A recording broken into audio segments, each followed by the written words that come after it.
Shalom, Yasharallah. This your brother Dawudah, coming back at you with this here truth again. First and foremost, I want to give all praise unto Yahweh, Bahashim, Yahweh Shai, Bahashim, Ruach Kodash. Double honors to the apostles and the elders of Great Millstone that taught us this truth and that rule well. And salutation and much love for you, Akim, pushing this truth and sincerity on the four corners of the earth and enduring afflictions to feed and edify the elect. So I want to go ahead and jump into this here topic, which will probably be like a part 3 to the other videos I put up dealing with Esau, Edom taking the Israelites into captivity, But nevertheless, as you understand, we was taken into slavery. I did a video basically going into the judgment on the so-called white men in these other nations that had a hand in our downfall. All right. But now as we dealing with, since we dealt with these other nations and the things that they've done. All right. And then also their judgment. All right. That leaves the Israelites. All right. Now what's going to happen to them? All right. Because we also know, according to the prophecies, we're dealing with where we at now. First and foremost, we still in captivity. First and foremost, we also know, according to the prophecies, that this place where we in captivity at, mainly here in America, is going to be destroyed off the face of the earth. It's going to be turned to the lake of fire. All right. So where does that leave the Israelites? All right. Now, this is a stumbling block that our people stumble over inside the churches. When they talk about, oh, I'm saved, I'm saved, I'm saved. When you go to church, one of the the biggest things you can do as a child. In the type of church that I grew up in, was when you get to a certain age and you walk down the aisle and you go get saved, you so-called give your life over to the Lord, but our people have the wrong understanding of what it means to be saved. It's like, when you take it out of the realm of speaking of church, you can understand what being saved means, like, damn, they didn't save me from X, Y, and Z. Like, damn, I almost got hit by that bus, but you just saved me. You saved me from this here scenario, but how can you be saved and you still sitting in your scenario? It's like, oh, you saved me from getting hit by the bus, but you still got hit by the bus, That's pretty much what these Christians are dealing with. And in these churches nowadays, they're walking around talking about they're saved, but yet they still in their captivity. In fact, they don't even know they're in captivity. That's even worse than being in captivity. The fact that you don't even it's bad enough to be a slave, but it's even worse to be a slave and not know that you even a slave, But nevertheless, it's like somebody taking advantage of you. Yeah, it's bad enough if somebody take advantage of you, but it's even worse if somebody taking advantage of you and you don't even know it, because they can just keep taking advantage of you more and more. The quicker you find out about it, the quicker you can put it into it, But nevertheless, our people, they're walking around still in captivity, still under oppression, still in the hands of their enemy, and still get, under these curses. And yet they talking about, they saved, everything is all good. They saved, so on and so forth, Well, I want to go into the scriptures and put it into perspective. Who needs salvation? And another thing, the so-called white man, why people stumble over the so-called white man, why he can't be saved. First and foremost, it was written in the scripture that there was no place of repentance found for him. All right, which I'll actually grab that before I start. But nevertheless, what is he going to be saved from? All right. Again, going back to what it is to be being saved. All right. You don't understand what it means to be saved. All right. But nevertheless, when you understand, you think, oh, he going to go to heaven and this and that, because when he died, you go to either heaven or hell. But again, stumbling blocks. You don't realize that, when anybody die, no matter how good or how bad they were, Adolf Hitler, whatever, Osama bin Laden, whoever, whenever anybody dies, the spirit all go to the same place. They all go back up to the Father who created it, and they just come back to the earth and they get their judgment here on the earth. All right. But see, people don't have that understanding. So they thinking they being saved. And, some people be like, well, he died and he wasn't saved and he's going to go to hell. No, his ass if you're going to be in hell, your hell is right here, For you so-called Negroes, Latinos, and Native Americans, up until this here time right now, even into the same time, every time you was dying, you was brought right back, you went to heaven, right? The Heavenly Father revealed to you all things, all right? But then he sent you right back into the earth. You don't have no remembrance of your forelife, all right? But now you in hell right here, right now, right? I'm speaking right now from the belly of the beast in the depths of hell right now. We in hell, right? That's why we be crying out to the Lord to save us from this hell that we in. And I'm going to grab that in the scriptures. But let me real quick, because I know this is a stumbling block to some of our people. Let me deal with Esau real quick. This is Hebrews 12:16.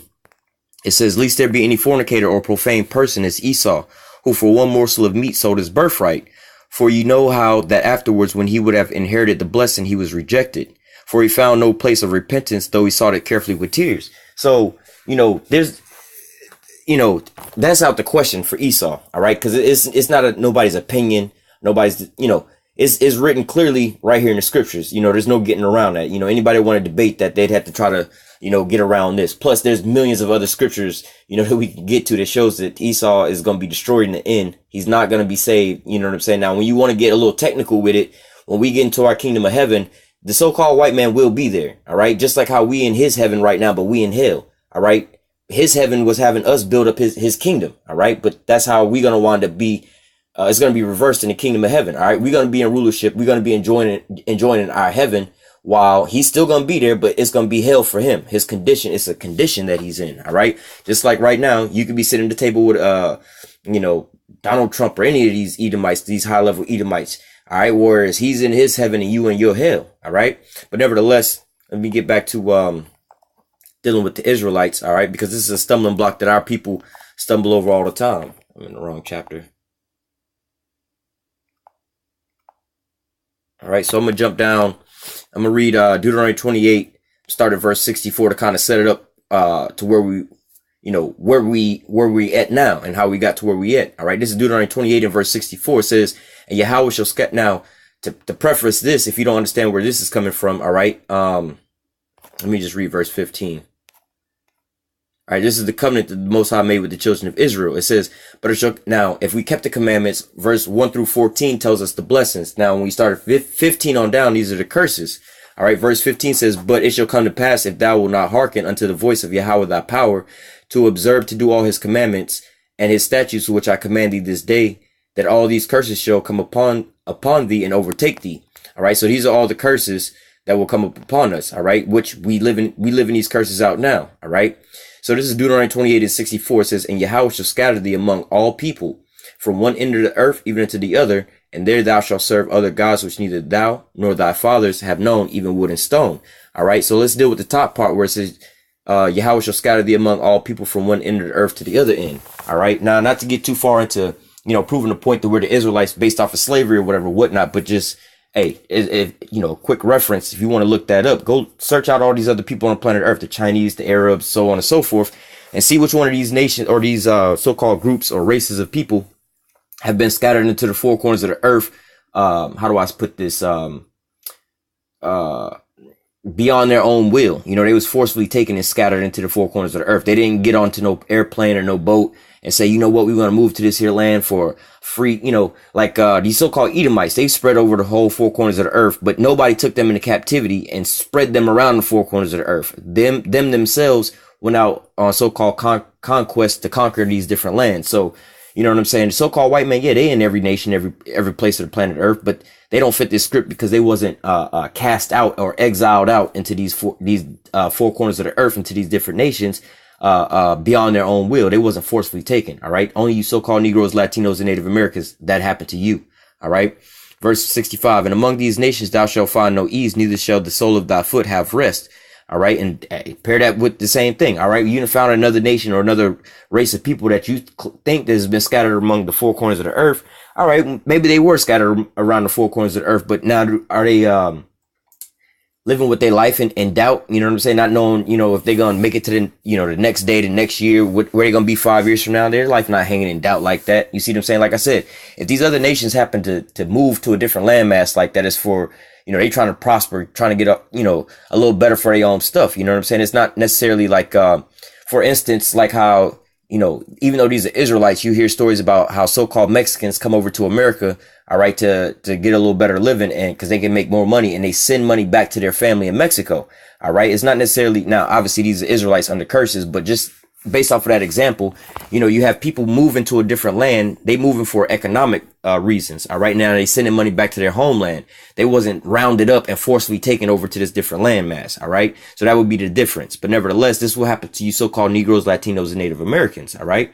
But nevertheless, let's continue on. It says, verse 66, and thy life shall hang in doubt before thee, and thou shalt fear day and night, and thou shalt have no assurance of thy life. In the morning thou shalt say, would God it were even, and at even thou wilt say, would God it were morning. For the fear of thy heart wherewith thou shalt fear, for the sight of thy eyes which thou shalt see.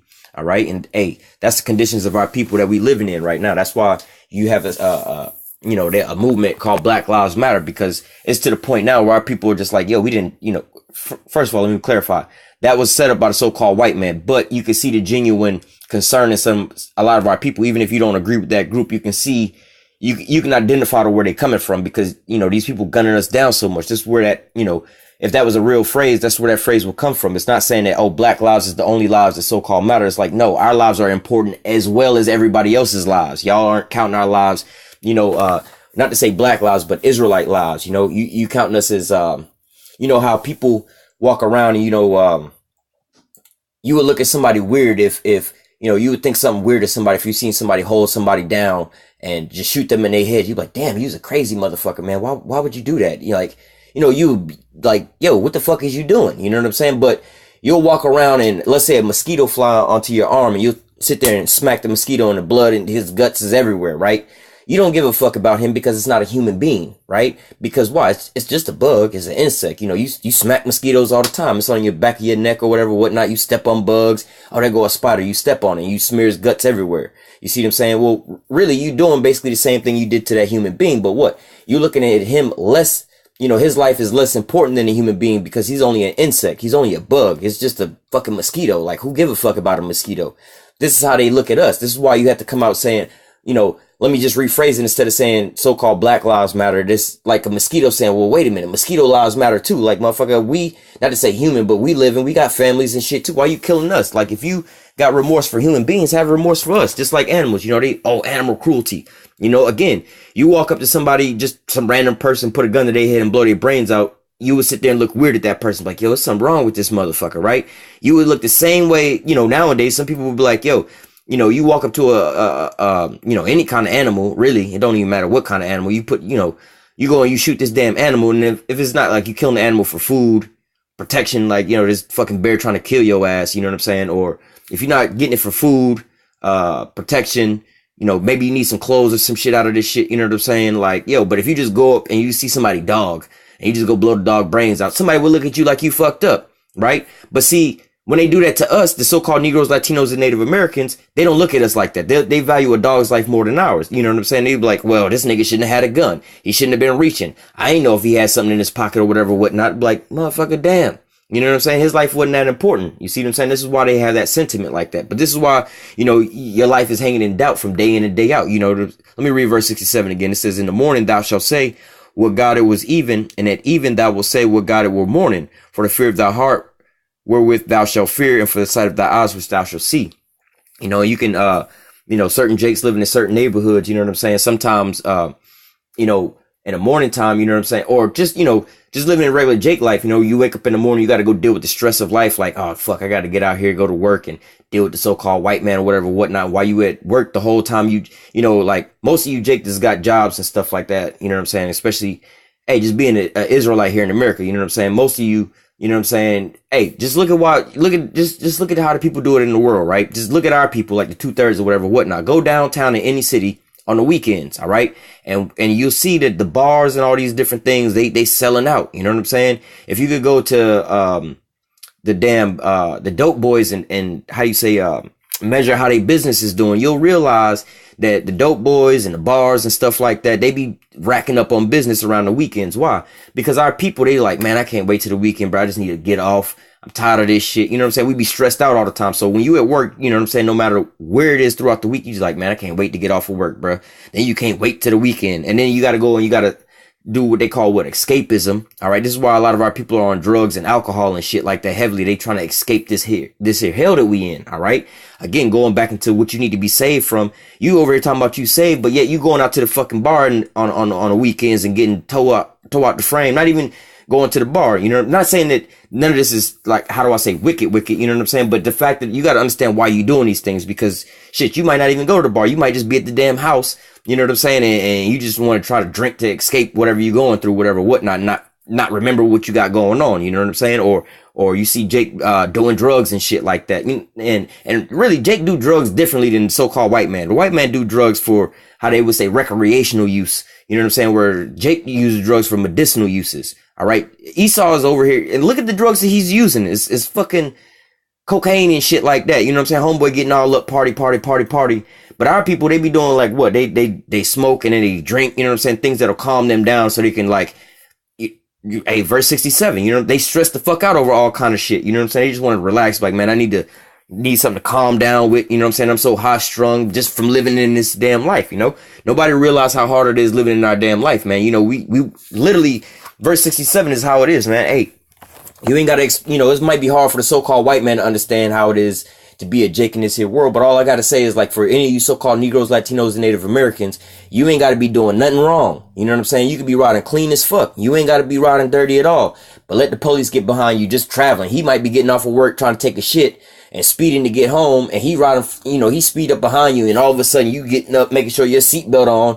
You know what I'm saying? Oh shit, let me get right in this and that, turn the radio down, and you ain't even did shit wrong, right? Your license is good, your insurance is good, your tags is good, your tail lights is working, everything is good. You know what I'm saying? You might even be motherfucking in a parking lot, you know, at the store, while your wife is inside the damn store, some shit like that. They done ran inside the store, and you sitting out in the parking lot in the car because you ain't want to go in. She gonna be in and out, and the police ride through the damn parking lot, and you just like, oh fuck, you know, I'm sitting over here. You look thinking about all the scenarios of what he's thinking you might be doing. Like, damn, I'm just sitting in the car. He might be thinking, the fuck am I just sitting in the car for? He might think I'm over here doing some drugs or selling some drugs or waiting on somebody to do some drugs.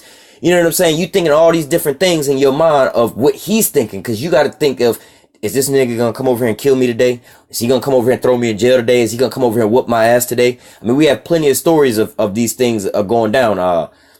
Emmett Till, oh, he whistled at a white woman or something, or I believe he might have been the one who wound up so-called falling into a white woman in the elevator, so-called, and they wound up killing him. You see what I'm saying? Or Trayvon Martin walking home, you know what I'm saying? Walking home with some Skittles and a damn Arizona tea. You see what I'm saying? The so-called white, or he wasn't even white really, but you know what I'm saying? Somebody that's brainwashed under the so-called white man system, all right? Thinking that they, you know, part of the so-called white man winds up gunning him down, thinking he's a threat, even though the police told him not to deal with him, you know?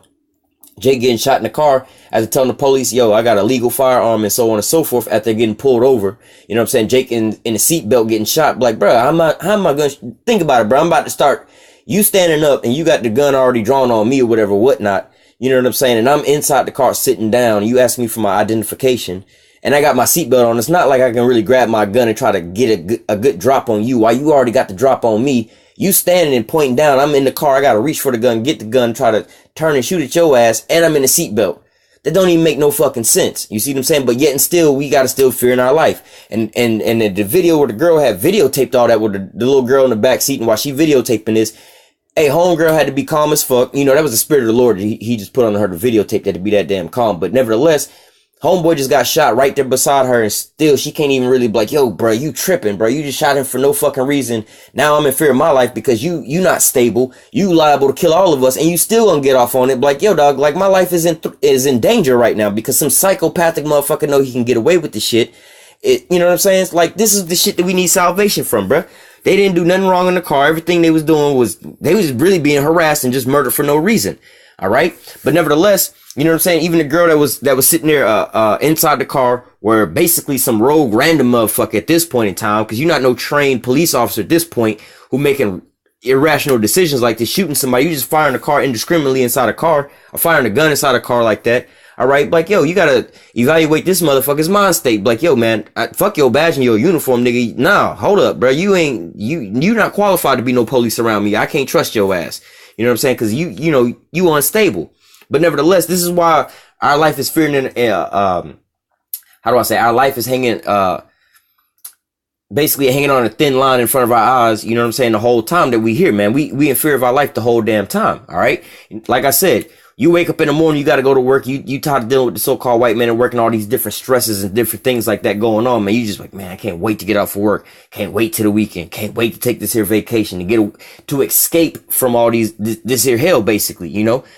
Not basically, in reality, that's what it is. You're trying to escape. But see, you don't want to really face the shit because your hell is so fucking bad that you don't even really want to acknowledge, yeah, we in hell, man. This is not the way we supposed to be living, man. I'm not supposed to be slaving to no fucking white man my whole goddamn life and end up with, well, according to the curses that we under, that's our lot. But in reality, in your real mind, this is not how you're supposed to be living, man. All right, we living in wickedness. We supposed to be living in righteousness. So somebody in their sane mind, you know what I'm saying, they would understand these different things. That's why the scriptures also say, pressure make a wise man mad. All right. You understand these different things. Like, yo, this motherfucker just came down and just shot me for no reason. You know what I'm saying? Or the Eric Gardner situation. Everybody want to say, oh, he was selling loose cigarettes, so he got shot. Like, nah, this nigga was known for selling loose cigarettes. He wasn't selling loose cigarettes that day, which, what the fuck is that even illegal? Like, why is that a problem that he's selling loose cigarettes? Motherfucker, he's selling something, you know, single cigarettes for Jake. Again, escapism. They can't even afford the whole fucking pack of cigarettes to try to escape from the shit that they going through. Not promoting this shit, but just, you gotta think about the mindsets of our people while they doing this shit, man. You see what I'm saying? When you see people that be on drugs and shit like that, why are people on drugs? They don't want to be in that condition, man. This is something this is not recreational use for our people. It's medicinal use to escape the hell that they in. So sometimes, like when you see, like where I grew up at, man, just as a small little testimony, it's like people be weirded out when I tell them, like, nah, I ain't never did no cocaine in my life, bro. Like, I was traumatized as a kid, you know, growing up in Atlanta, in the area that I grew up in, man. You always see homeless people strung out under the bridge, and they all look like me, man. In Atlanta, you very rarely found or came across so-called white people. Just everybody around you look like you. So when you see all these people as a little kid up under the bridge and they all strung the fuck out and shit like that, and women and shit walking down the block all strung out, you ask your parents what's wrong with them, and they tell you, oh, they on drugs, they crackheads or whatever, whatnot. You know, you see them doing all this crazy shit and you don't want to grow up to be like them, so that to kind of do something to you. You're like, fuck that, I ain't trying to be like that, you know. I see what happened to all these people, so on and so forth, you know. So you don't want to be dealing with that shit. But nevertheless, when you see our people that's on them drugs like that, if you ask them if they want to be on them drugs, they probably don't want to be on them drugs. You know what I'm saying? Just like when you see our women who strip or prostitute and stuff like that, you ask them versus the so-called white women, some of them actually like doing that. That's the thing that they want to do. You know what I'm saying? I just feel good doing this. But for our women, not necessarily saying in this time frame that we living in right now, because most of our women are doing this shit for attention. But nevertheless, you would ask some of our women back in those days why they out here stripping, why they selling their body. Like, I'm just doing what I got to do to make sure I can feed my kids or whatever, whatnot. You see what I'm saying? So we're not doing these things for so-called recreational uses. We doing these things as a result, all right, of us being in hell. All right. So if you can't see the hell that you're around, look at all the things that you see our people doing and either ask them or try to figure out why the fuck they doing these things, because nobody's proud. You've never heard this shit. I'm a proud crackhead. I've been doing crack 35 years strong, my nigga. I'm a proud crackhead. You ain't never heard that from our people, man. All right. You hear these so-called, these Edomites and shit like that. They always make references to that and shit like that. I used to work with a motherfucker. I used to work with a whole lot of motherfuckers like this. I never knew this shit. You know what I'm saying? Like, I had to be rebranded on the whole crackhead thing. Like, wait a minute. Our people's, they just strung the fuck out. But y'all motherfuckers is like functional crackheads. Y'all niggas, I thought that, nigga, don't you gotta pass a drug test to get here, work here?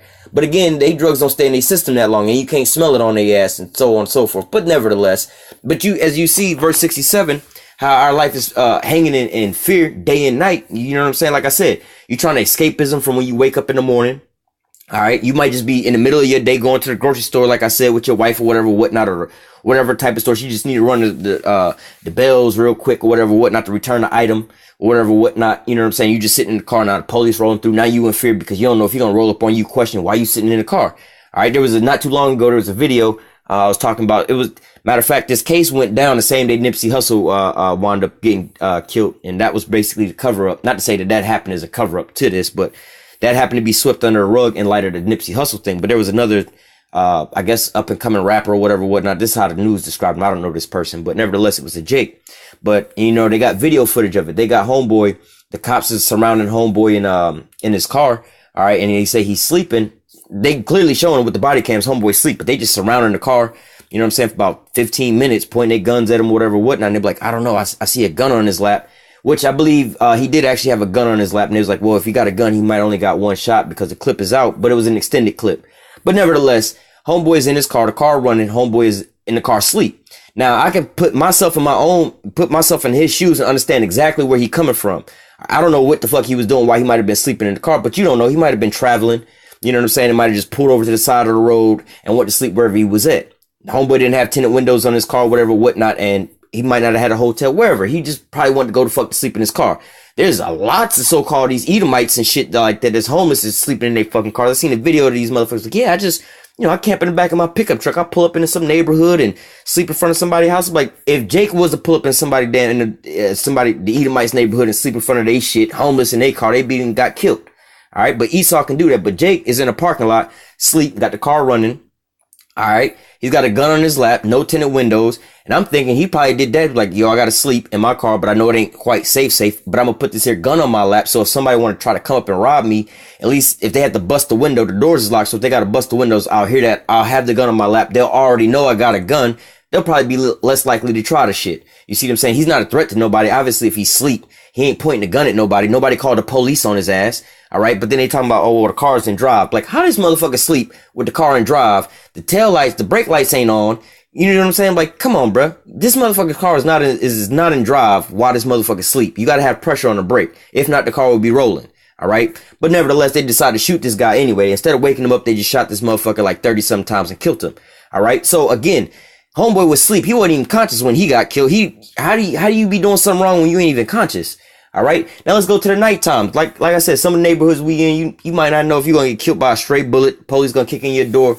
The Klan come into your house and burn down your house and stuff like that while you sleep. Yes, this still go on in 2019. You got to just live in the backwoods. You know what I'm saying? Certain places in Georgia and stuff like this really do happen. All right. But nevertheless, let me continue on. Verse 68. And Yahweh shall bring thee into Egypt again with ships. All right. Going in and out into Egypt, more or less, bondage. All right. The house of bondage. Because why?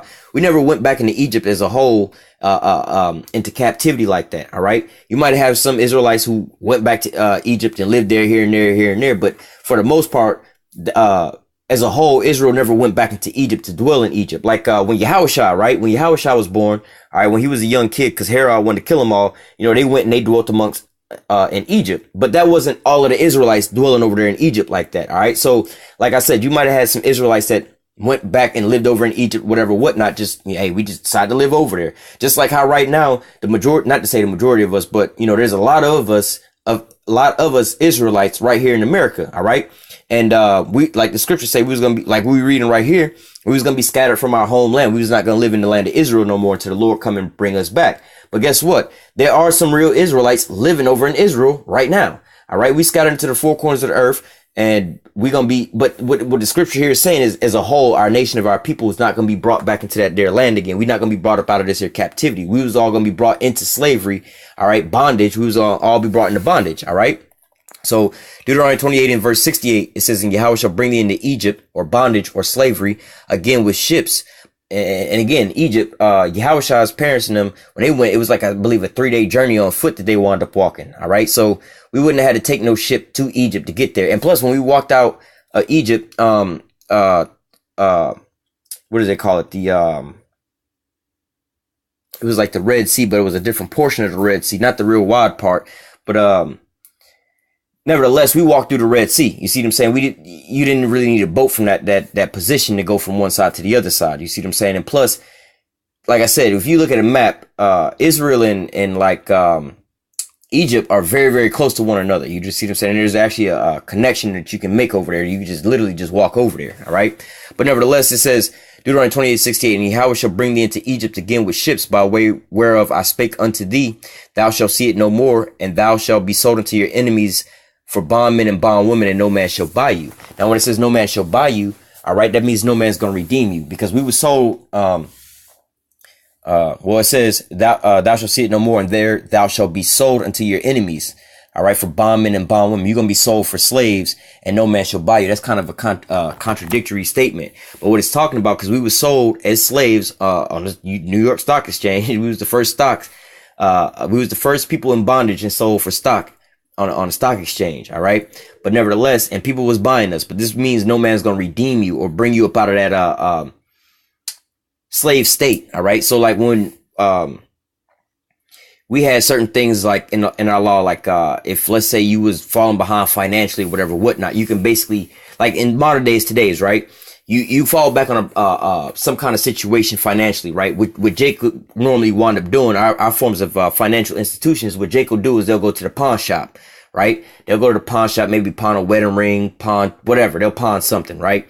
But now you still in straits and you can't get that wedding ring back. But this wedding ring been passed down from generation to generation.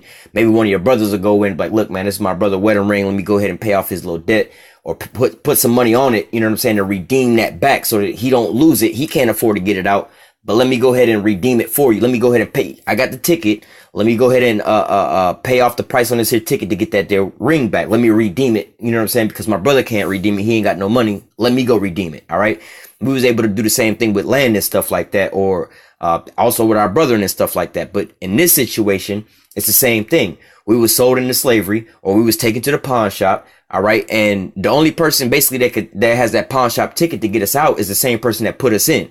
All right. Just like some pawn shops for real. Like, yo, if you didn't sign this ticket to put this in the pawn shop, you can't take it out. I don't care if it was your mama, your son, your brother, your wife, or your husband.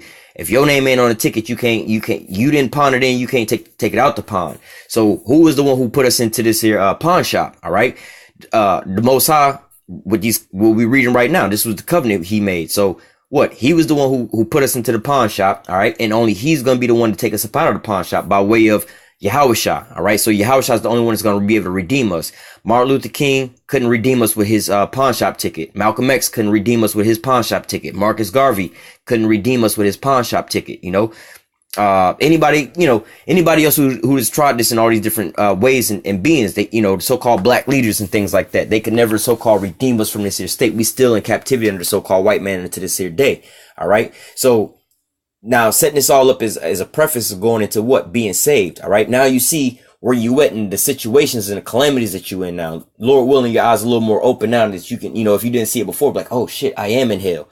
All right. You know, like, a lot of our men, you know, not necessarily saying in this here time right now, because, you know, there's a big change with this brainwashing that's going on. People are waxing worse and worse, but you might have some men, you know what I'm saying, who really want to be around their children and take care of their wives or whatever, whatnot. But because of the system, you see them saying this hell and this oppression is being put down on them. So you can see why certain things is going around. You're like, damn, now I understand why, you know, homeboy is drinking all the damn time at the bar, or why homeboy is always smoking, or why homeboy is always trying to, you know, escape this or that, whatever, whatnot, because they going through some shit in their mind. They actually in hell right now. All right. What's going to help or save our people from getting out this here hell? Why do you think our people be trying to get the so-called bag? All right. They think we getting the bag gonna get them up out their hell, man. If only I had some money gonna fix all this. I ain't got to be in the projects no more. I get my mom in her house. She ain't got to be stressing no more. We ain't got to be worried about this shit. So they trying to escape what? Their hell. All right. But what? The Lord said that no man's going to buy you or redeem you. You're going to be stuck here until the Lord come and bring you out, because he the one who sold you into the pawn shop. Now he going to be the one that have to deliver you up out of the pawn shop. All right. So with that, we're going to go ahead and try to unravel some of this, because like I was saying, we was brought into captivity. All right. Because of why? We went off on the law, statutes, commandments. All right. The so-called white man wound up taking it to the full extremes. All right. We read about how he took us into captivity, but then him and these other nations going to catch their judgment for what they did to us. All right. But that still leave us in this here captivity state. All right. So now let's deal with that. All right. So we're going to start out here in the book of Isaiah, chapter 11 and verse 11. All right. So again, like we just read, we was scattered into the four corners of the earth and to all these different nations. All right. That was our curse that the Most High brought upon us. All right. That's, you know, I'll keep going back to this metaphor because I know a lot of our people can, relate to this. All right. You know, if you wind up losing your job, you know, you got a husband and a wife, the Most High and his wife, right? She's saying, look, if you wind up losing your job, I don't know how we going to pay these bills. He wound up losing his job. So now he got to go and take, let's say he got a golden chicken. We the golden chicken, something of value, right? Man, we was eating up off of this or whatever. Oh, I'm gonna take my wedding ring. Go pawn the wedding ring. Now we represent the wedding ring, right? He put us into the pawn shop to basically make it through this here situation. All right. But now he's going to come and redeem us when he's taking us out of the pawn shop. When you go to collect from the pawn shop, you know, okay, I'm back on my feet now. Now let me go ahead and take this out of the pawn shop. But by no means is the Most High was off of his feet. We fucked up. Let's not get that confused, but I'm just using the analogy of the pawn shop because you understand, you know, how you can go put something in and you get a ticket to get it out, and nobody without, you know, proper identification can just go get that out the pawn shop. You can't go to the pawn shop and look through the window and see somebody else's Xbox or some shit like, yo, let me get that Xbox. If they don't got it out for sale, you can't buy it. It's just in there as a loan, right?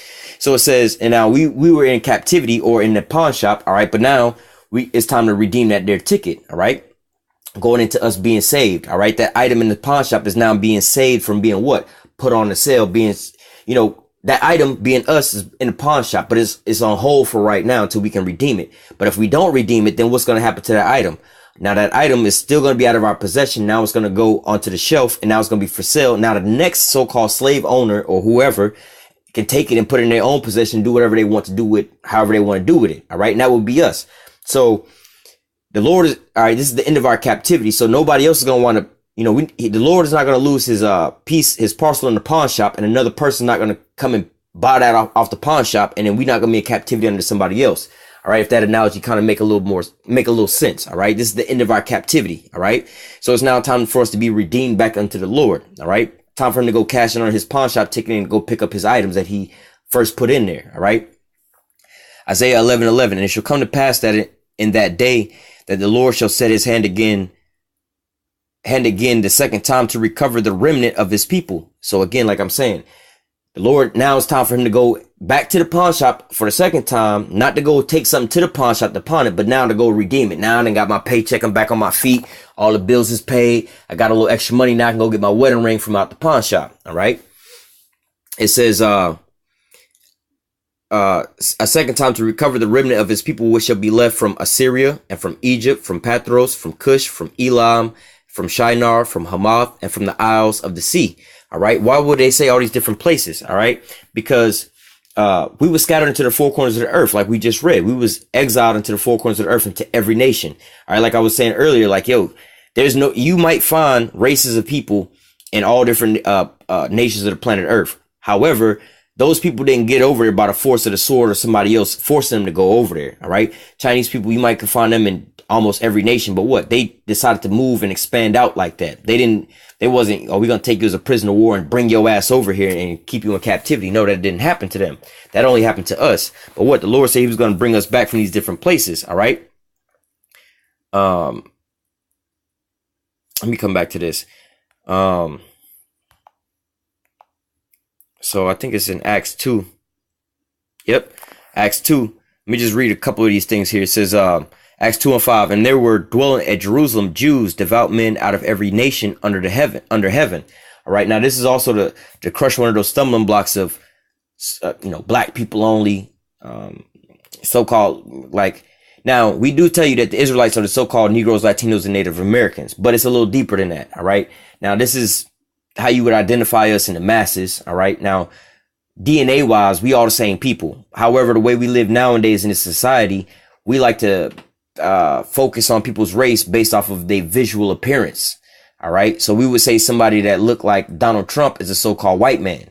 All right. But however, in reality, all right, or I'll use this analogy. Somebody that looked like Macaulay Culkin from Home Alone is a so-called white man. However, Blake Griffin's son looked just like Macaulay Culkin, but however, he's a Levite, a so-called Haitian. All right. And you would think that Haitians would be really dark-skinned people. However, his grandson looked like a straight up white boy. All right. So now when we go into like the confusion of faces and like how we tell you that the so-called white man can't be saved and so-called Negroes, Latinos, and Native Americans are going to be they the only ones going to be saved. They're the Israelites, right? And this is only for our people. It's only for the so-called Negroes, Latinos, and Native Americans. But then some people have stumbling blocks where they look at us and they'll see people in camps that look like so-called white boys. You see what I'm saying? You might see somebody in the camp that look like a so-called Chinese person or so-called Filipino person or wherever. You see what I'm saying? But at the same time, you got to understand we were scattered into the four corners of the earth. We would mix and mingle with these different people. Just like I implore you to go look up Blake Griffin's father. Look up a picture of Blake Griffin's father, how dark he is. Look at Blake Griffin's mother. She looked like a so-called white woman, and you get Blake Griffin as a product. Now, Blake Griffin baby mama look also like a so-called white woman, and you look at their child. Now this little boy look like a straight up white boy. All right. It only take 3 generations to completely change somebody's skin color. All right. Now, there will be a time and a place like we read in Revelation, Revelation, what is that, 7, I believe verse 9, talking about this multitude out of every kindred, out of every nation. Well, I'll grab that too. But nevertheless, let me grab that first. Nevertheless, you know what I'm saying? Don't let that be a stumbling block to you if you see so-called white boys in the camp. You know what I'm saying? Things like that. Yo, man, if they got that spirit on them, you better believe, it's they Israelites. All right. So this is Revelation 7 and 9.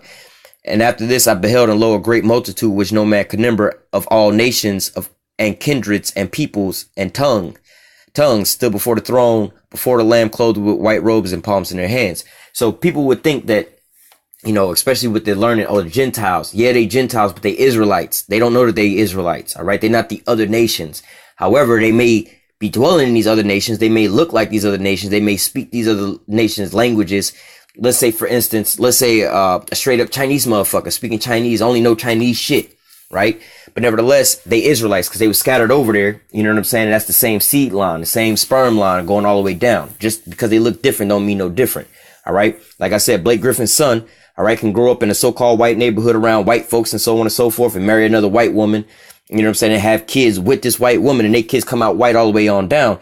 You know what I'm saying? And as you see them and their grandbabies and their family pictures, you looking at a whole family of so-called white people, but in reality, they all Levites, so-called Haitians. All right. You have a family reunion with a family picture, 35 white people on the picture, but they all so-called Haitians. All right. They all Levites, even though they don't look like that in skin color. All right. So, you know, don't let that be a stumbling block unto you when you see things like that. And that's why we say it's not really about skin color, but for, you know, your purposes, because you're in a Gentile state of mind, you don't understand the word Edom or Jacob or Israel like that. So we'll tell you the so-called Negroes, Latinos, and Native Americans, or the so-called white man. We use those terms because we know you can better understand those terms that way. All right. It's not because of the fact that that's who we talking about. No. All right. Because Hamites, the so-called black men too. All right. But they're not the children of Israel. They're not going to be saved. They going to go into captivity. All right. But now let me go back to Acts real fast. Acts 2:5. There was dwelling at Jerusalem Jews, devout men out of every nation under heaven. All right. Verse 6. Now when this was noised abroad, the multitude came together and they were confounded because every man heard them speaking his own language. Now let me just jump down. All right. Now, well, verse 8. And how hear we every man in our own tongue where when we were born. All right. So these people were born in different places. Parthians, Medes, Elamites. All right. Dwellers of Mesopotamia, Judea, Cappadocia, Pontus, and Asia. All right. So like when you read in these things, right, in modern days, today's terms, we call people sometimes based off of the landmass that they was born on. All right. Not by who they really are. We'll just call them, you know, like you can have so-called Mexicans here. You know, that's a stumbling block to some people. You have so-called Mexicans that's born here in America. They're like, oh, they Americans. All right. Or whatever, whatnot. All right. But here they would, you know, sometimes you would say Parthians, oh, these are Parthians. Well, yeah, they Parthians by citizenship. That's where they was born at, or Elamites because that's where they was born at. But they're not the descendants of Elam. They're not Elamites that way. You see what I'm saying? They, you know, we Americans because we was born here in America and by citizenship, we Americans. But nah, we, you know, a so-called white American and a so-called black American. Yeah, we both Americans by citizenship. You know what I'm saying? But what he an Edomite and I'm an Israelite. We completely different people. You see what I'm saying? Now let me go back over to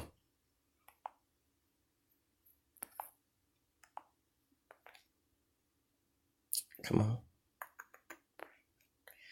This is Isaiah 11:11 again. And it shall come to pass that in that day that Yahweh shall set his hand the second time to recover the remnant of his people, which shall be left from Assyria, from Egypt, from Pathros, from Cush, from Elam, from Shinar, and from Hamath, and the isles of the sea. All right. Because why? We read earlier that we was going to be scattered to the four corners of the earth.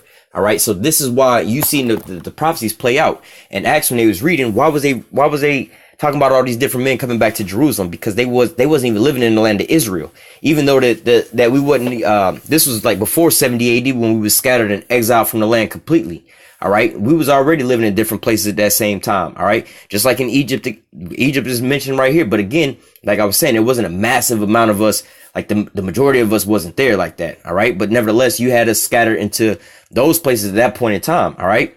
But at the end all be all, what? When the transatlantic slave trade came, we was removed far from our borders. All right. That was when we was fully scattered into the four corners of the earth, or the real definition of the so-called, or of the Israelite diaspora. All right.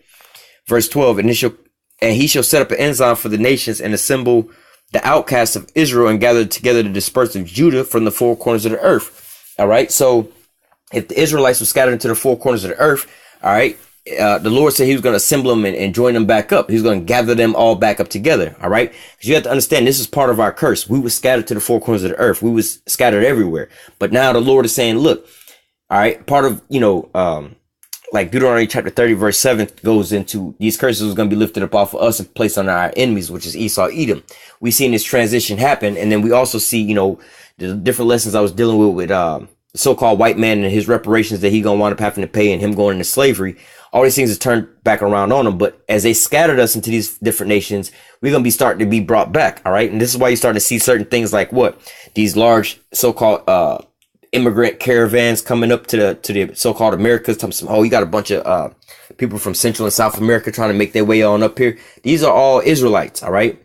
They come in here for one or two different reasons, for salvation or basically judgment, all right? But nevertheless, you start to see these things come to pass, all right? The Lord is gathering us all back up, first and foremost spiritually, all right? You know, let me just keep reading on down. It says, and he shall set up an ensign for the nations, and shall assemble the outcasts of Israel, and gather the dispersed of Judah from the four corners of the earth. The envy of Ephraim shall depart, and the adversaries of Judah shall be cut off. Ephraim shall not envy Judah, and Judah shall not vex Ephraim. All right, so what? Starting in the spiritual thing first, we can, well, I'll grab that a little later when you talk about in Ezekiel 37, the two sticks. All right, first and foremost, spiritually, because the curses that was on us, there was going to be bitterness between the brethren, right? You know what I'm saying? First and foremost, between the different tribes like Judah and Ephraim, all right? But then again, also Judah and Judah, all right? You see black, like they say, black on black crime, all right? But then you also have like what? The so-called Mexicans and the so-called Puerto Ricans don't get along. The so-called Haitians and the so-called Negroes don't get along. The so-called Negroes and the so-called Mexicans don't get along. You see what I'm saying? So the Lord was going to start closing up those breaches between what? Brethren in the same household, and then brethren between, you know, the different tribes. All right. You start to see this happen now. The men of the Lord are being raised up. We're on the highways and the byways in the same camp together with the same, you know, different tribes. You know what I'm saying? But then not only in the camps, you start to see this out there in the carnal world with the rest of these people, you know, with these gangs and stuff like that. They start to join together. The blacks and the so-called Negroes and the so-called Hispanics are joining together and all these different things. All right. The Lord is bringing us back together, putting us back together, gathering us up first and foremost in spirit.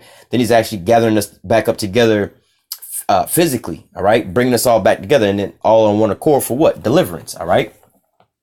So we're going to go from there to the book of Jeremiah. This is Jeremiah chapter 31 and verse 7. For thus saith Yahweh, sing with gladness for Jacob, and shout among the chief of the nations. Publish ye and praise ye, and say, O Yahweh, save thy people, the remnant of Israel. All right. And hey, like Yahweh said, in this very day was this here prophecy confirmed in your eyes, because that's exactly what we doing, man. We going on the highways and the byways, and we singing that new song that no man can learn. All right, according to Revelation 14, all right, which you could preface that with Revelation 5 about, you know, or going back to Daniel chapter 12, where the book's being sealed, and then Revelation 5, how no man was able to open the seals. Revelation 14 tell you that 144,000 was standing with Yahweh, and they was singing this here song that no man could learn. All right, but the 144,000. And this is what we out here doing right now. We publishing this. When I get done with this video, I got to upload it to YouTube and hit the publish button, right? Publishing it out there, putting it out on the highways and the byways and on the, really the four corners of the earth with the internet. All right. So it says, for thus saith Yahweh, sing with gladness for Jacob. And that's what we're doing right now. You know, we raising our people back up. Look, it's salvation time, man. We're not coming out here with a message like, yeah, you in captivity, you're going to be slaves for the rest of your life. Just deal with it. We're not coming out there with no message like that. No, we coming out with a message of rejoicing. Hey, man, our captivity is about done. Get right so the Lord can come deliver us, man. All right. Look, man, we've been out here waiting to go get about this hellhole for the longest time, man. Look, the bus finna come. They selling tickets. There's only 2 tickets left. Here go the money. Go get in line and go get your ticket so we can get the fuck up out of here. All right. So for thus saith Yahweh, sing with gladness for Jacob, and shout among the chief of the nations. All right. Publish ye, praise ye, and say, O Yahweh, save thy people, the remnant of Israel. All right. Now, again, what do you mean by saving the people? All right.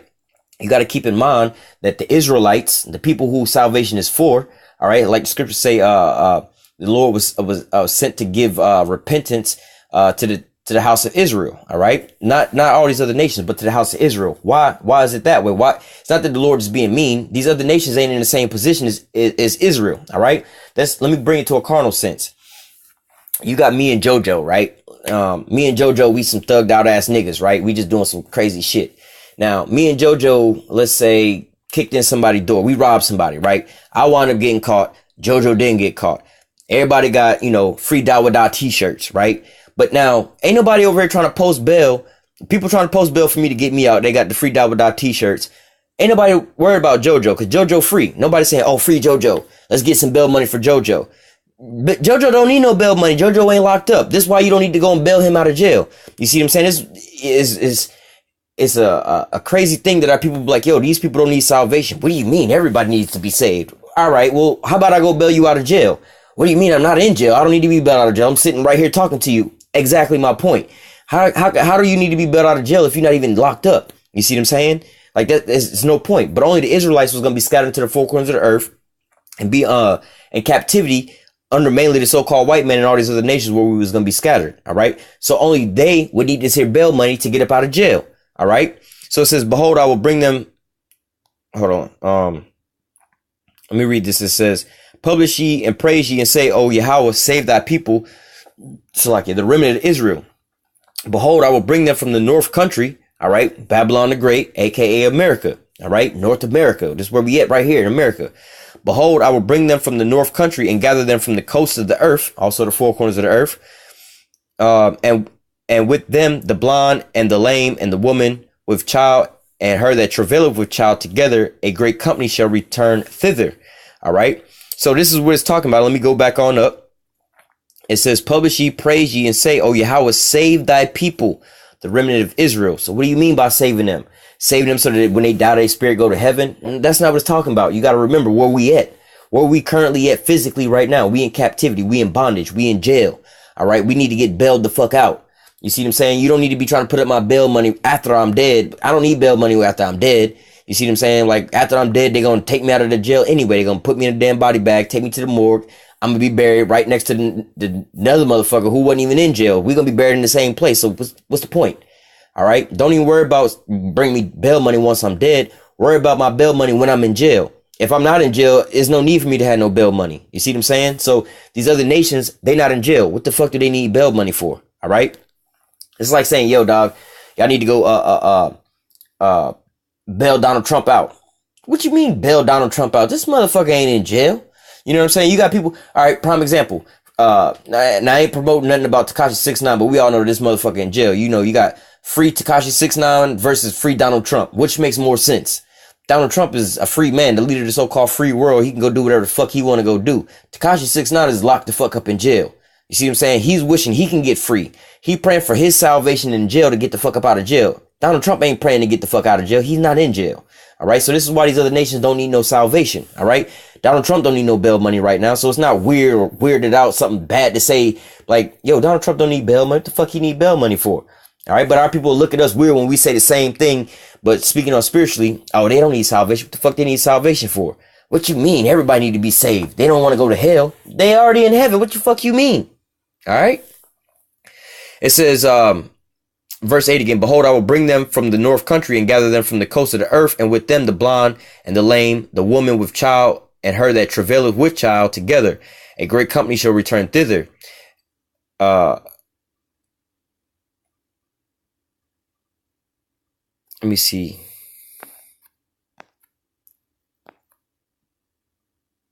Might want to read this all the way. Well, I'll just end it there because I got quite a bit more scriptures and it's gonna be quite a long lesson. So let me just continue on. But you can read that all the way on down.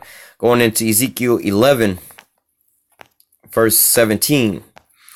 It says,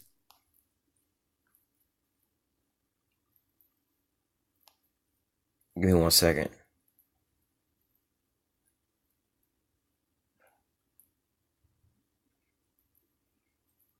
All right, let me start at verse 16.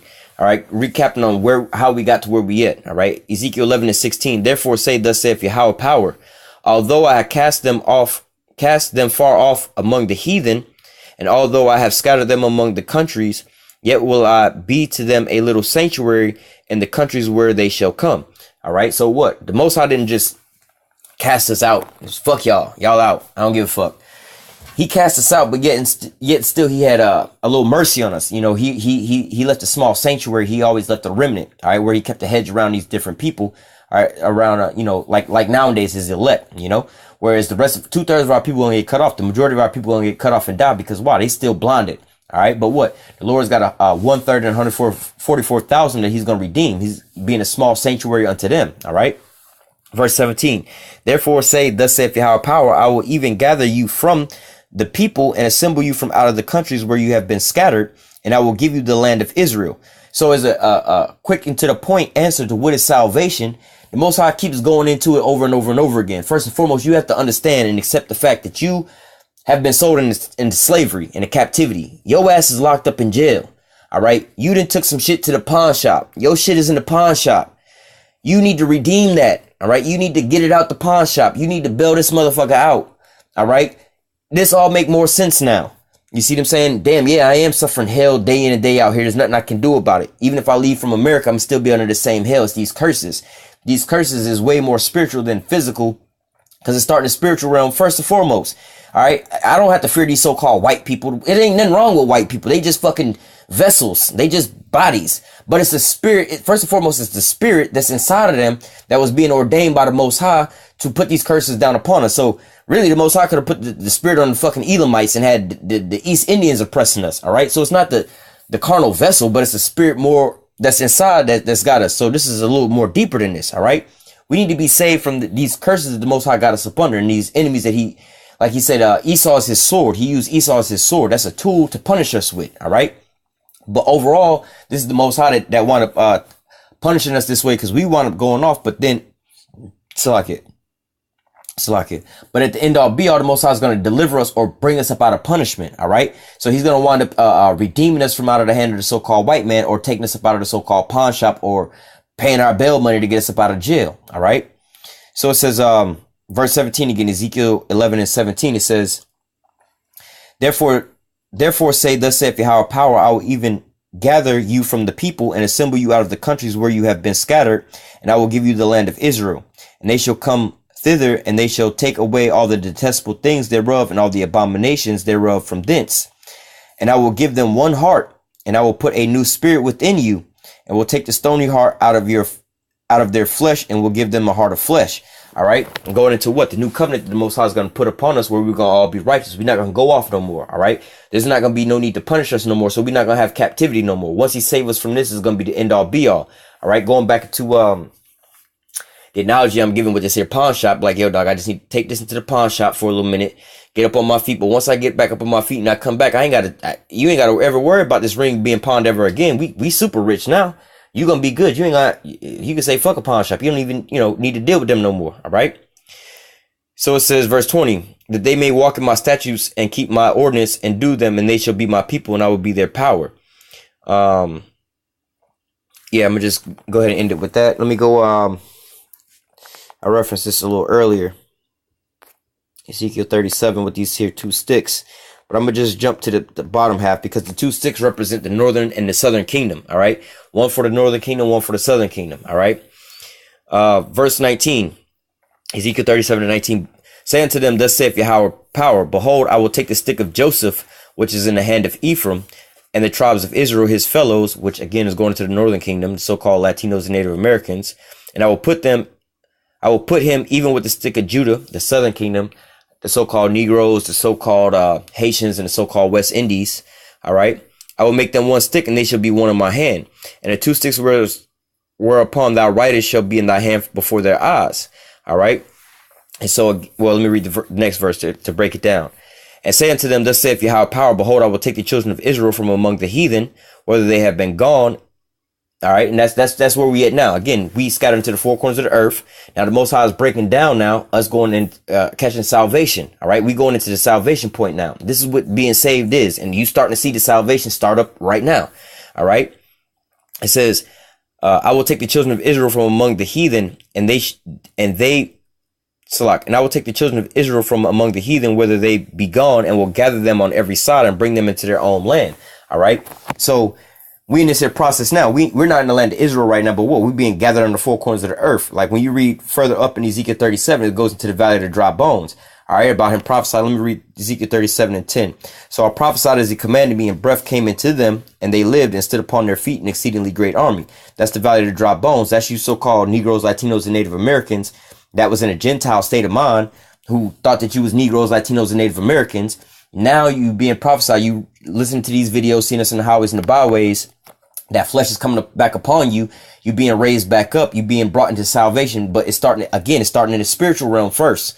All right. You have to spiritually wake up to this here first. See all this here spiritual first. All right. But then once we come to the kingdom, we're going to the Lord's going to already have us programmed. All right. So this is like the practice run of this is like us studying for a test. All right. We going through all these different equations or whatever, whatnot right now. We getting built up in the spirit so that when we physically see these things in reality, we'll already know how to, deal with these situations. All right. But this is us being raised back up right now with these here two different sticks. All right. So verse 19 is, verse 21, and said to them, thus saith Yahweh power, behold, I will take the children of Israel from among the heathen, whether they be gone, and will gather them on every side and bring them into their own land. And I will make them one nation in the land upon the mountains of Israel, and one king shall be king to them all. And they shall be no more two nations, neither shall they be divided into two kingdoms anymore at all.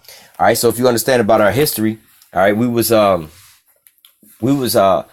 King David. How do I say it?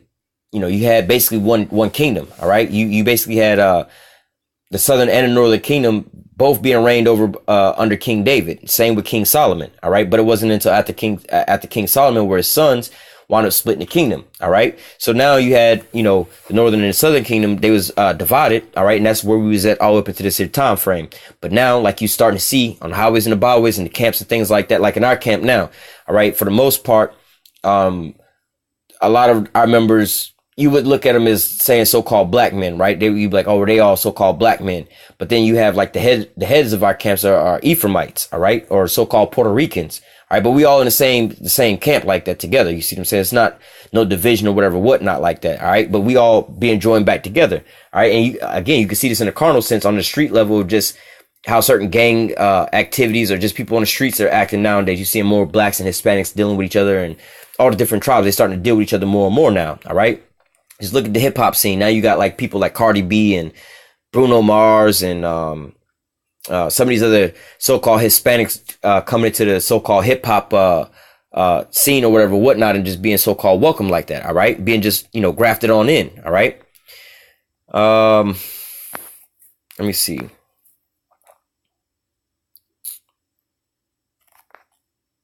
Well, I'll read this all the way on down. This is still going into our salvation. Verse 23, neither shall they defile themselves any more with their idols, nor their detestable things, nor with any of their transgressions, but I will save them out of all their dwelling places wherewith they have sinned, and will cleanse them so that they shall be my people, and I will be their power. So again, touching on what is the definition of being saved.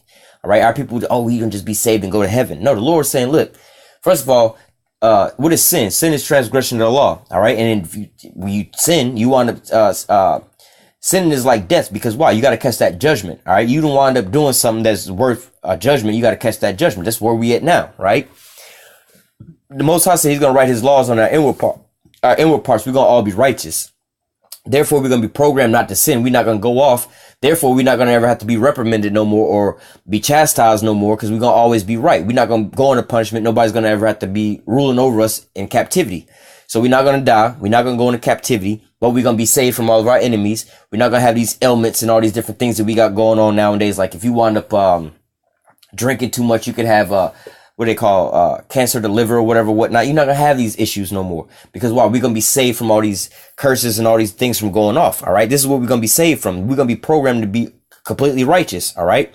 We're not going to be going under the foot of these enemies from us going off no more. All right. We don't have to deal with this here hell that we facing no more. All right.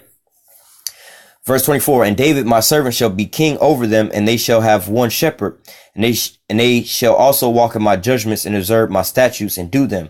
And they shall dwell in the land that I had given unto my servant Jacob. Real quick, if you don't understand reincarnation, it just said David was going to be their king, right? King David died way long time before all of this. Look, like, just think about it. You know what I'm saying? You talking about right now, what we talking about, you living in the time, this ain't even happened yet, right? You living in a time where all this is starting to take place.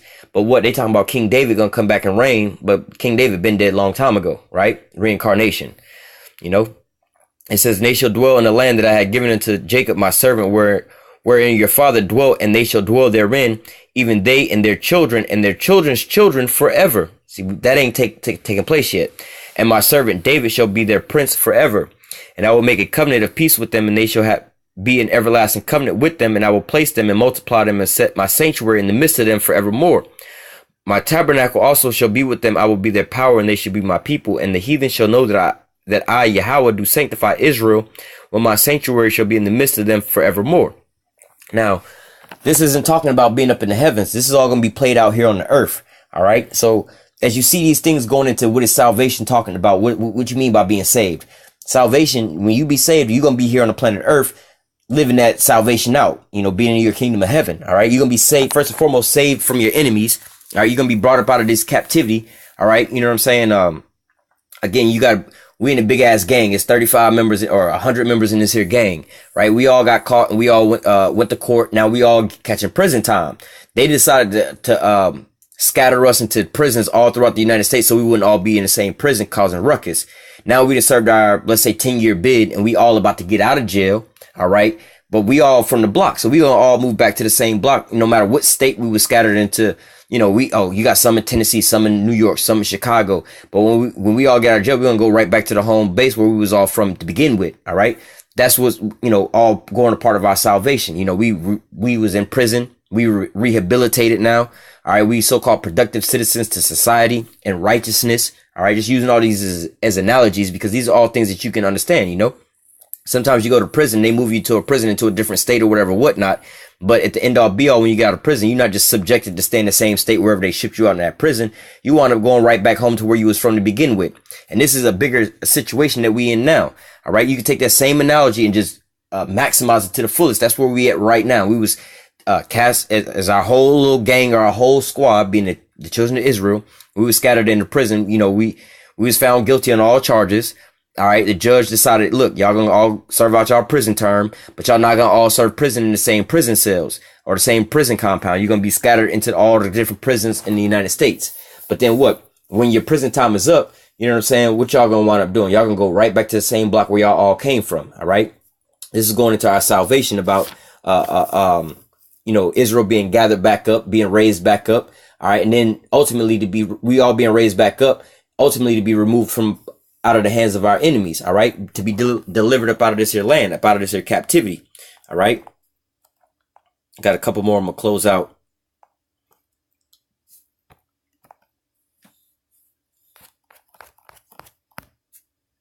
This is Luke 1:68. Blessed be Yahweh, power of Israel, for he hath visited and redeemed his people. Hey, his people, not the whole world, but his people. And has raised up the horn of salvation for us in the house of his servant David. All right. Talking about Yahushua. As he spake by the mouth of his holy prophets, which have been since the world began. All right. And like the scripture also say, the Lord will do nothing but reveal his secrets unto the service of prophets. And again, like we read earlier about publishing this, you know what I'm saying? Talking about the Lord is going to save his people. That's what we are here doing right now. All right. The prophets are telling you right now that this is what the Lord is preparing to do. All right. And this is what not what he's preparing to do. This is what the Lord is doing currently. All right. And ultimately, this is what going into salvation. All right. So let me read verse 70. And he spake by the mouth of his holy prophets, which have been since the world began, that we should be saved from our enemies and from the hand of all that hate us. All right. So let me read the next one. To perform the mercy promised to our fathers and to remember his holy covenant. All right. So, well, let me just keep reading. It says, the oath which he swore to our father Abraham, that he would grant unto us that we being delivered out of the hand of our enemies might serve him without fear. All right. And holiness and righteousness before him all the days of our lives. So going into all that, I mean, that's a clear breakdown of going into salvation, that the Lord was going what? Save us from our enemies, deliver us up out of the hands of our enemies, up out of the lands where we were scattered. And he was going to bring us back to our own land. And he was going to put the law, statutes, commandments inside of us so that we wouldn't go off no more. And we would just serve the Lord in righteousness forevermore. All right. Clearly just going into what a salvation is, is a pure definition. All right. Again, you can't really understand what salvation is if you don't understand, let me use different words. You can't understand what the fuck you need bail money for unless you understand that somebody locked up in jail, right? Bailing somebody out you can't understand, somebody say, hey, bail me out. What you mean bail you out? Bail you out of what? If somebody don't understand the concept of you being locked up, you wouldn't understand the concept of bailing somebody out. So our people talking about being saved. Oh, I got saved today at church. Motherfucker, how did you I got bailed out today. Nigga, you ain't got no rap sheet. You ain't never been to jail. What you mean you got bailed out today? You didn't get bailed out of nowhere, motherfucker. What the fuck are you talking about? Or a nigga that's in jail talking to me, yeah, dog, I just got bailed out today. Yeah, I just got my bail today. Like, nigga, you serving a life sentence with no chance of parole, talking about you got bail money. No, nigga, you didn't. You got to understand that you in prison on a life sentence to understand that you're not going to get bail, or you have to understand that you locked up in jail, all right, with a possibility of parole or whatever, or bail, or possibility of bail, so you can get bailed out. All right. So for you to say that you save like so-called white people, like, nigga, how you getting bailed out of jail? And you the prison warden? Well, shit, I'm still in the prison too. Yeah, but you're not in prison in the jail. You own the jail. All right. You got us in captivity in the jail. We the ones need bail money to get the fuck up out of your hands. You the ones imprisoning us. So you don't need bail money to get out. You see what I'm saying? How stupid that would be for the prison warden walking around talking some, yeah, free me. I'm the prison warden. Taking selfies on the internet. Yeah, don't you see me inside the jail? Like, yeah, nigga, but you got the uniform on. You not locked in the cage. You the one walking around with the keys locking niggas up in the cage. You see what I'm saying? You the one that's got everybody else locked down. You don't need the bail money. When your shift in, you gonna hang up your keys, take off your uniform, and you gonna clock out and go to fuck home. All right? These niggas can't clock out and just go to fuck home. They locked up in jail. They need bail money, man. All right? They need salvation, man. That's where we at right now. We can't just clock out and go home. We're not here oppressing nobody. That's not our state. We in prison, man. All right. So let me read this on through one more time, and then I'm gonna continue on. It says,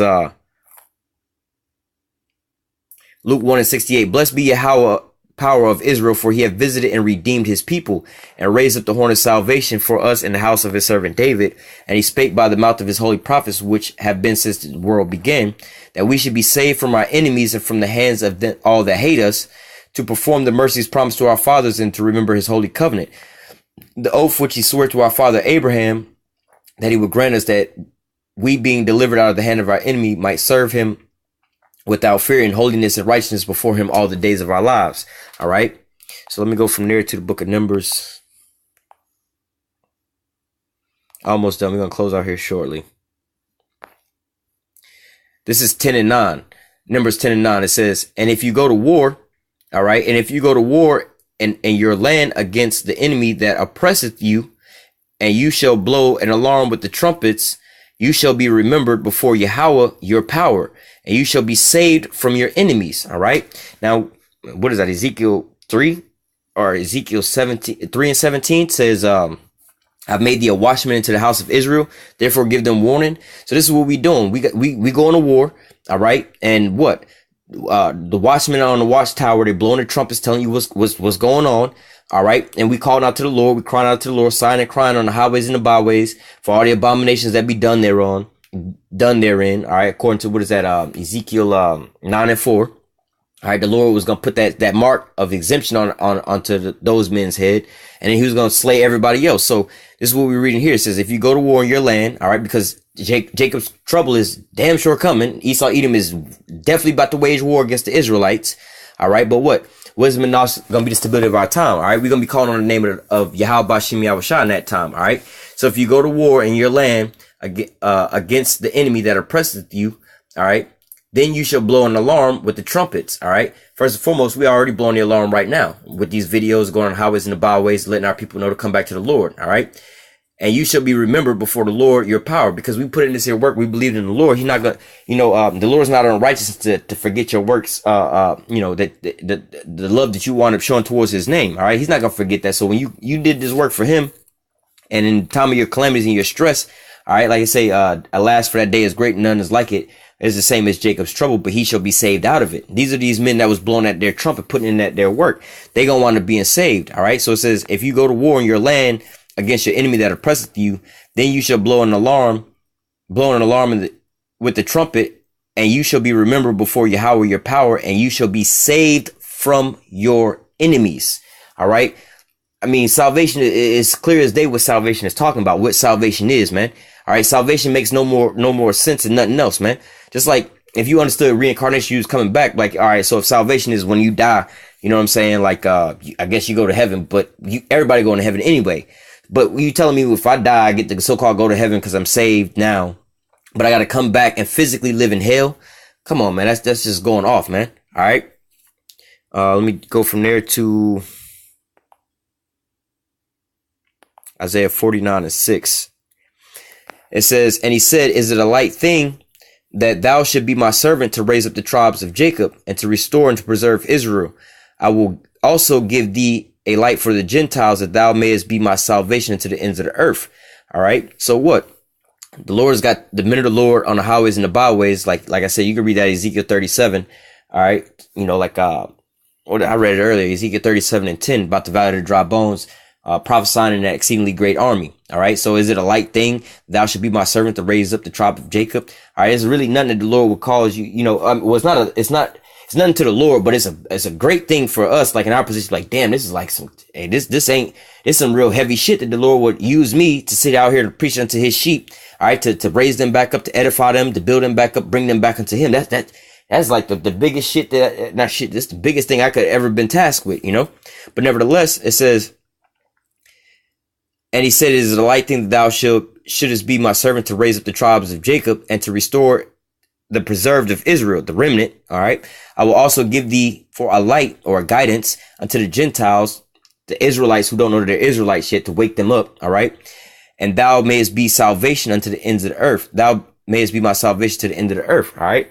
Because wow, we bring as many back to the marriage as possible as the Lord calls, so that when he come back, all his elect is already raised up. All right.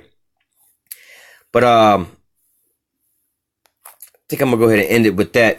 But nevertheless, I just want to touch on that, you know, as pretty much to end off those last couple of videos I wound up doing about Esau, Edom took the Israelites into captivity. All right, the judgment that was coming down on the so-called white man for taking us into captivity, which would lead us to what? Well, what's going to happen to the Israelites? Well, they're going to be saved. Well, what do you mean by saved? They're going to go to heaven? No, they're going to be saved from out of the hands of their enemies. All right. The Lord was going to bring them, deliver them out of the hands of their enemies. All right. So with that, I'm going to go ahead and close out. Lord willing, this here lesson was edifying into the elect. Until next time, I say, call halal Yahweh, Bahashim, Yahweh Shai, Bahashim, Rakakwadash. Double honors to the apostles and the elders of Great Millstone that taught us this truth and that rule well. And salutation and much love for you, I can pushing this truth and sincerity in the four corners of the earth and enduring afflictions to feed and edify the elect. Until next time, I say stay strong and shalom.